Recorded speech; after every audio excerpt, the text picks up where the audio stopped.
Commenting on the Russian-German Nord Stream 2 gas pipeline, the 45th President of the United States said, "That's because during his presidency, Donald Trump opposed Europe's dependence on Russian gas, which gave Putin's Russia immense leverage over European politics. Nord Stream would have made the problem much worse."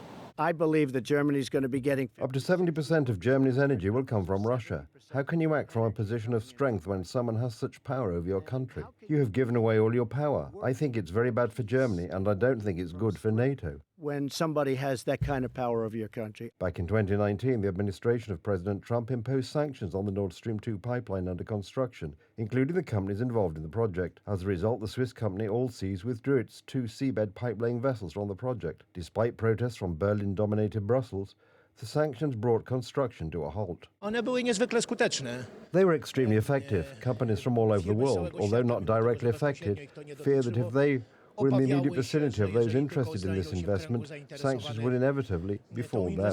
To sankcje na nie nieuchronnie spadły. Increased security, energy and military was at the forefront during Trump's presidency. The fact there was no escalation between Russia and Ukraine at that time was largely due to him. He also deserves credit for weakening Germany's primacy in the European Union.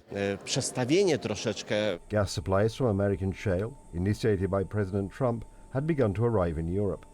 And US military presence had been strengthened on the old continent, including Poland. Under Donald Trump, NATO began to discuss and make concrete decisions to make Central and Eastern Europe as important an area for NATO as Western Europe. Except that in 2021, after Joe Biden took over the US government in April, a decision was made to withdraw United States troops from Afghanistan, and a month later, United States sanctions on Nord Stream were lifted, supposedly in order to rebuild relations with European allies. This was, of course, about the German economy, a beneficiary of the flow of cheap gas from Russia. Putin perceived this as weakness on part of the Biden team, weakness of the West, which, by the way, was confirmed by the disastrous withdrawal of US troops from Afghanistan. A big mistake by America, which showed the weakness of NATO. And diplomatic delegations from Germany, France, and the European Union went to Russia one after another. The idea that Russia is a bear not to be poked returned to the forefront.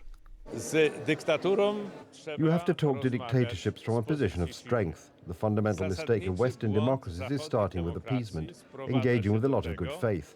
Only when that doesn't work do you move on to other solutions, in small steps.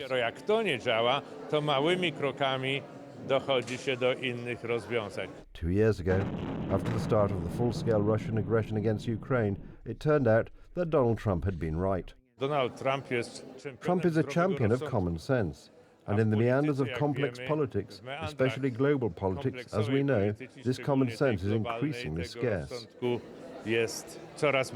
For, as Voltaire, the French writer and philosopher of the Enlightenment, used to say, the trouble with common sense is that it is not so common. Let's hope common sense returns to the helm of the world's strongest country come November.